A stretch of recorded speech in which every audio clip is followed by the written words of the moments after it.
তুমি মুহাম্মদ রাসূল গো, তুমি মুহাম্মদ রাসূল।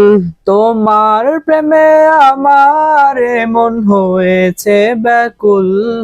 তুমি মুহাম্মদ রাসূল গো, তুমি মুহাম্মদ রাসূল।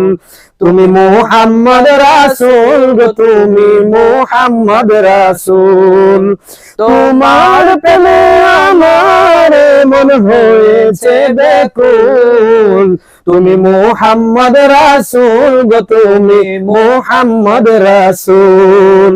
তুমি মুহাম্মদ রাসূল গো, তুমি মুহাম্মদ রাসূল। সবাইকে আসসালামু আলাইকুম ওয়া রাহমাতুল্লাহি ওয়া বারাকাতুহু। আমরা নতুন বছর উপলক্ষে 2026 উপলক্ষে নতুন বছর উপলক্ষে আমরা এই দুইটা কল্লি নবীর শানে আমরা গজলটি গেয়েছি। আমি মোহাম্মদ আবু সুফিয়ান, আমার সাথে আছেন মোহাম্মদ তানভীর আহমদ। আচ্ছা, আমরা দুজন গিয়েছি। এটা হলো, দেখুন আজকে রাত থেকে তো বোমা টমা বা সবাই অনেক আনন্দ করব। তবে আমি মনে করি যে যত আনন্দই করেন না কেন, ইহুদি নাস্তিক বা উপজাতি আরো যারা ভিন্নধর্মী আছে তাদেরকে ফলো না করে আমাদের কোরআন এবং সুন্নাহকে ফলো করে যতবা নতুন বছর আসতেছে এই উপলক্ষে সেজদায় পড়ে যাই আমরা। কেননা আমাদের 2025 সালে আমরা যতটুকু ভুল বা যা করছি, পাপ করি, যেটাই করি না কেন, আল্লাহর কাছে ক্ষমা চাই। হে আল্লাহ, যদি 2026 যেন আমাদের জীবনটা যেন ইসলামের পথে আমরা যাতে চলতে পারি বা ইসলামিক ভাবে যাতে আমরা থাকতে পারি, নবীর সুন্নাহ এবং কোরআনকে সাথে নিয়ে চলতে পারি, সেই দোয়া বা সেই জন্য আমরা দোয়া করব। আমরা আনন্দ থেকে, এটা আমাদের সাথে যায় না। আমরা মুসলমান, প্রকৃত মুসলমান যদি হিসাব করেন তাহলে এটা আমাদের সাথে যায় না।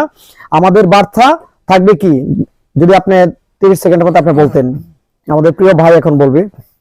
আচ্ছা, আমরা মুসলমান হিসেবে আমাদের এই নতুন বছর শুরু হওয়া উপলক্ষে একটা বিষয় গুরুত্বপূর্ণ, সেটা হচ্ছে আমরা এই যেই বছরটা বিগত হয়ে গেল, আমাদের থেকে চলে গেল, এই বছরটা আমরা কিভাবে পার করেছি, আমরা কি সেই বছরটা আল্লাহর ইবাদতে বা সৎ কাজে ব্যয় করতে পেরেছি কিনা, আমাদের কি পরিমাণ গুনাহ হয়েছে, এগুলো আমাদের হিসাব করতে হবে।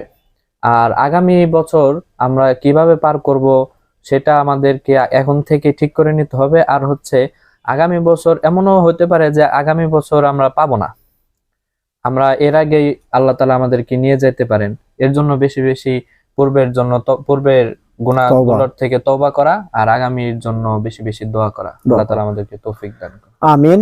আচ্ছা, ঠিক আছে, ইনশাআল্লাহ আমরা আমাদের নতুন বছর উপলক্ষে সবাইকে, সবার জন্য শুভকামনা রইল। যে ব্যবসা বা যে কর্মই আমরা করি না কেন, আল্লাহ পাক আমাদের